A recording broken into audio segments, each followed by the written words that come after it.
उत्साहित रहिएगा, एकदम ऊर्जा के साथ ताली वाली थोड़ा बजाइएगा, मुझे भी थोड़ा अच्छा लगेगा। और भीख नहीं हक सरकार मांगीला, भीख नहीं हक सरकार मांगीला, बेरोजगार बानी साहेब रोजगार मांगीला, बेरोजगार बानी साहेब रोजगार मांगीला।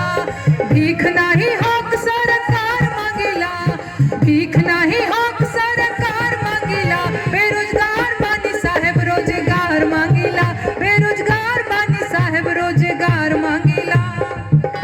और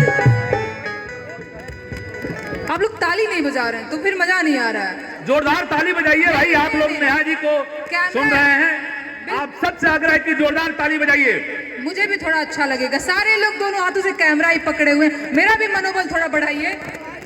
अरे भीख नहीं हक सरकार मांगीला, भीख नहीं हक सरकार मांगीला, बेरोजगार बानी साहेब रोजगार मांगीला, बेरोजगार बानी साहेब रोजगार मांगीला।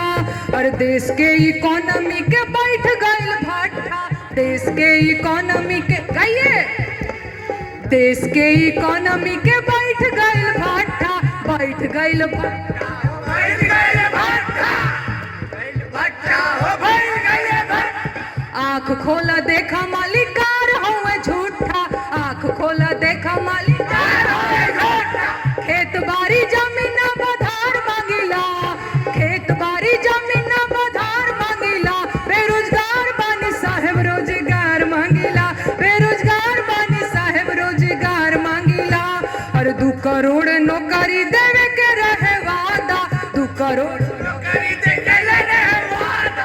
कहत रहले कि रोजगार मिली ज्यादा, कहत रहले कि रोजगार मिली ज्यादा। खेत बधार मांगीला और नून तेल पैसा उधार मांगीला, बेरोजगार बानी साहेब रोजगार मांगीला, बेरोजगार रोजगार मांगीला, बेरोजगार बानी साहेब रोजगार मांगीला। और भीख नहीं